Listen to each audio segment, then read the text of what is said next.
All right, let's go to Texas and we'll talk with Bill. Hey, Bill, what do you got for us today? Hi, Pastor. I was reading in Job the other day, chapter 1, verse 6, and it says the sons of God appeared before him, and Satan among them, and that's when Satan asked for permission to torment Job. And I'm trying to understand who were the sons of God. And I had one other question I'll throw in there. I know we forgive others as God forgives us, but when people do things that um, there, you can think of anything the awful things people do to one another, and they're unrepentant. I don't. I think that we can forgive people without going back and letting them walk all over us again. And those were my two questions. Yeah, I got you. Well, certainly, I agree with that second part, and we'll get there. We'll get there second. But first, let's talk about Job 1:6. So the sons of God. Basically, this expression, sons of God, appears in the Bible a few times in different contexts. In this context, it's pretty plain and obvious to me that it's talking about angelic beings. And so you got the context of the passage, which is, I mean, look at this. It's a heavenly scene in Job chapter 1.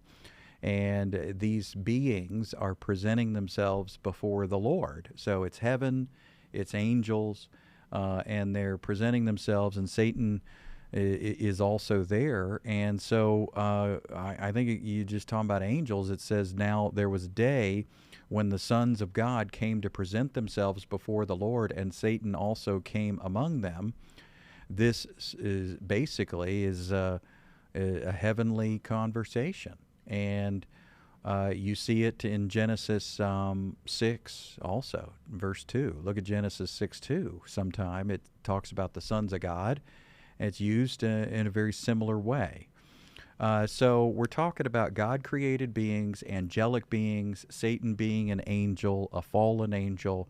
You look over in the book of Daniel, you see angels are having access to God. I mean, there they are, and they're sort of making their appeal, Daniel chapter 7. So that's what we're talking about. It's a heavenly scene. They're talking to God. It's angels. Satan is a fallen angel. That's what's going on there with sons of God. So, your question about can we forgive somebody and then basically have a healthy boundary? Yeah, obviously, I think that's healthy because, you know, forgiving somebody is for our benefit. They might find out that we forgave them, but they might not find out. Have you ever forgiven somebody who's dead? Have you ever forgiven somebody who moved away and you never spoke to them again? Why'd you forgive them?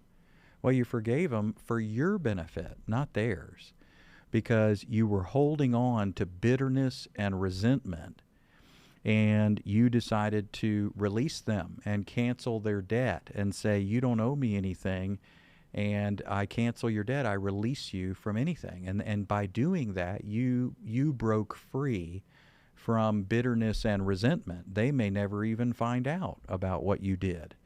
But you did it because you're a forgiving person in Christ. You did it because your identity, the very core of your being, is forgiving. And the fruit of the Spirit is springing forth from your very being. And you're basically saying, because I'm a forgiving person in Christ, I choose as an act of my will to release them, cancel their debt.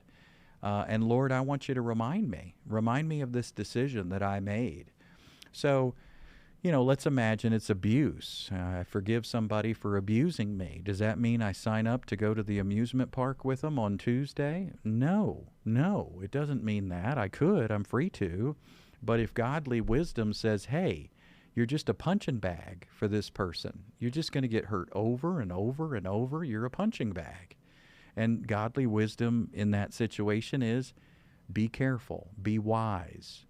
And so, yes, forgiveness is one thing, and a decision to continue the relationship is another thing. So I think you're showing great wisdom in making that distinction. And Bill, thanks for calling us there in Texas.